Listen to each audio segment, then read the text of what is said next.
right? Just to protect the Indian carriers, we are suffocating our aviation growth, we are suffocating our economy. These figures are achievable only if we have enough airlines bringing these passengers into India. And we are making the domestic traveler travel within India. Otherwise, these are dreams. And we can convert dreams into realities. And the only way to convert dream into realities is to open the sky. Ladies and gentlemen, now I'll come on the subject on investment opportunities in India. India, I've always called it, and after visiting about 140 countries, it is the greatest show on planet Earth. There is no other country for investment, ladies and gentlemen, as our motherland India is.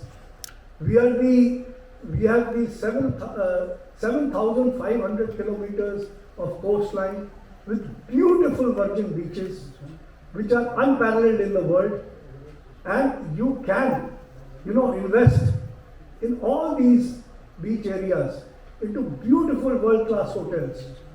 We have 74% of the Himalayan mountains. We have the only colorful deserts in the world, Rajasthan, which are full of forts and palaces, and the only living desert. All the other deserts in the world are dead deserts. Our desert is the only living desert.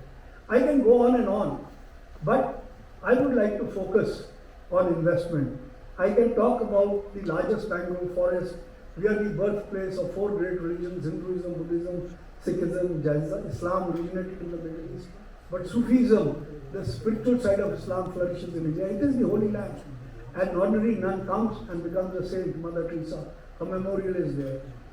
But how can we make this beautiful, what God has given us?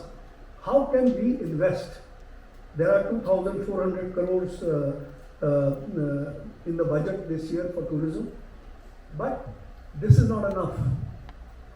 If we open the skies, the foreign airlines that will come in order to keep their routes viable, they will advertise and market India. And when the supply increases, we have to open the floodgates. And when the supply increases, the fares will again come down. My children and your children will be able to go for education in the best universities of the world at a reasonable rate.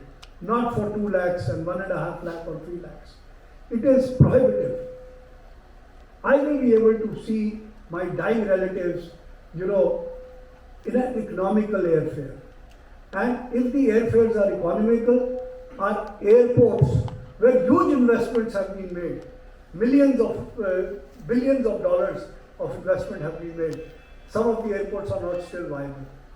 I was talking to GMR, the Hyderabad airport. We want to bring in more flights, but because of our restrictive aviation policy, we cannot bring them. If reciprocity, for the sake of reciprocity, is stupidity, we have to see what our national interest is. And ladies and gentlemen, our national interest is to have that $440 billion that we are dreaming about when we celebrate 100 years of our independence. But that will only be possible if we open the floodgates, if we increase the number of people, the seats and airlines coming into India, so that the airfares come down. I mean, a simple student of economics knows that everything is dependent on supply and demand. If we squeeze the supply and the demand is increasing, there is a revenge tourism, then I'm sure no one is going to invest in this country.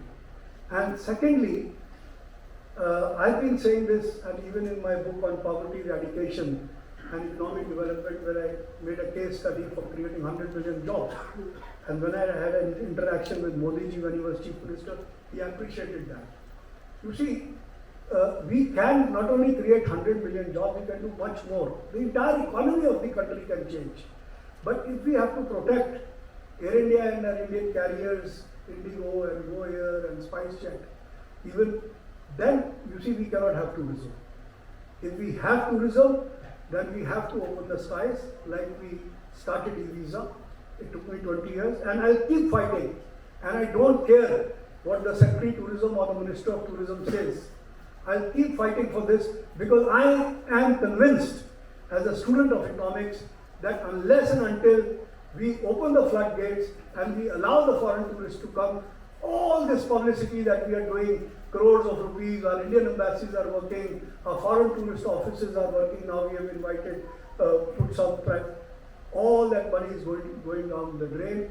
Because as if I put myself in the foreign tourist shoes, if he sees, yes, the fare to India is $400 or $300 and the fare to Maldives is $200 or the fare to Malaysia or Singapore is $200, which is when you overfly India, then he's going to choose another country and he's going to go to the Caribbean or he's going to go to, you know, the south of Europe in the summer rather than coming to India.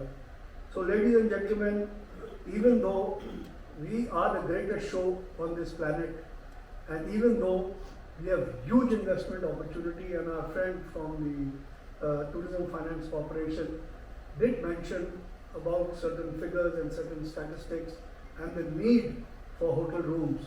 I agree with him and I agree with my friend Ashish also. But all this is possible. But without opening the skies, no investor is going to come and no one is going to invest in our airports now. Because unless and until you allow traffic rights, how are they going to invest? This is my humble thing. And my last point, sir, is that I have been talking about one window clearance for investment.